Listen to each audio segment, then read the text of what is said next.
What comprehensive schools do at their best, and have always done at their best, is to treat students not as fixed repositories of already known degrees of ability, but as malleable, as sites of possibility, as learners for whom the outcomes cannot already be known. And that more open approach to learners and their learning informs much of the work of teachers in comprehensive schools today, as it has done throughout the history of comprehensive education. I also think that an education that's for everybody, where you have to mix with people who are, living in all different parts, particularly in London, living in all different parts of London, coming from all different countries, boys and girls, so you mix with all different types of people from different religions and from different backgrounds and who have different views from you.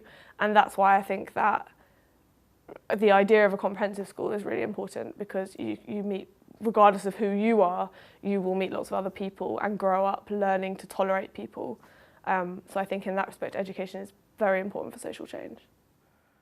I come from an area in Berkshire and Buckinghamshire where we still have the 11 plus, and there I was the only member of my family who didn't pass her 11 plus, and my family were devastated, and they thought, going to the secondary modern, that meant that I wasn't going to come out with good GCSEs. And I remember the head teacher saying, well, it's okay, they can still get C's at a secondary modern.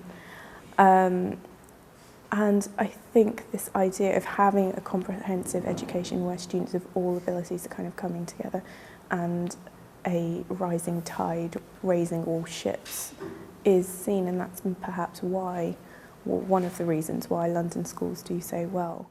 Human beings in a properly comprehensive system are enabled to transcend the limitations of their circumstances, and that's what the promise of education is. I probably wouldn't be here today answering these questions. I wouldn't be where I wanted to be. I wouldn't have had access to, and I know that more than anyone, because I had parents who had no access to education, who came from a war-torn country. And so I think there is some truth in the fact that I am a product of a good comprehensive education. It's not just about sticking to people who are the same as you in life, which I think the current world around us doesn't necessarily promote hugely.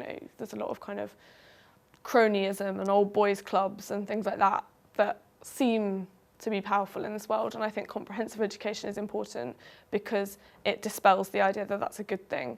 It shows you that lots of people from all different cultures and from all different backgrounds can get on together and can work well together, and that works, and that's a good thing. So that when they leave school and go out into the world, they are perhaps a little less judgmental than they might have been if they only spoke to other people who, for any reason, whether because they've been specially selected or because of how much money they had or what religion they were, had been sort of lumped together.